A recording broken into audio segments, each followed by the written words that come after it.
লোভী দুধওয়ালার শিক্ষা। একটি ছোট্ট গ্রামের পাশে একটি বাজার ছিল। প্রতিদিন সকালে সেখানে তিনজন ব্যবসায়ী এসে বসত। একজন ছিল সবজি বিক্রেতা, সে টাটকা লাউ, বেগুন, টমেটো বিক্রি করত। আরেকজন ছিল মাছ বিক্রেতা, সে নদী থেকে ধরা টাটকা মাছ নিয়ে আসত। আর তৃতীয়জন ছিল গরুর দুধ বিক্রেতা। সবজি বিক্রেতা আর মাছ বিক্রেতা ছিল খুব সৎ মানুষ। তারা ঠিক দামে জিনিস বিক্রি করত, তাই সবাই তাদের ভালোবাসত। কিন্তু দুধ বিক্রেতা ছিল খুব লোভী। সে ভাবত, যদি দুধে একটু পানি মিশিয়ে দিই তাহলে বেশি দুধ হবে আর আমি বেশি টাকা পাব। তাই সে প্রতিদিন দুধে একটু একটু করে পানি মেশাতে লাগল।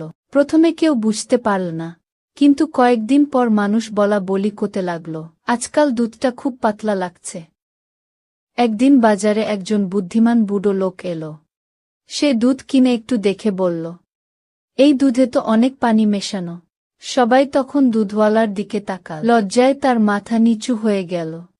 মানুষ রাগ করে বলল, তুমি আমাদের সাথে প্রতারণা কর। সেদিন থেকে কেউ আর তার কাছ থেকে দুধ কিনল না।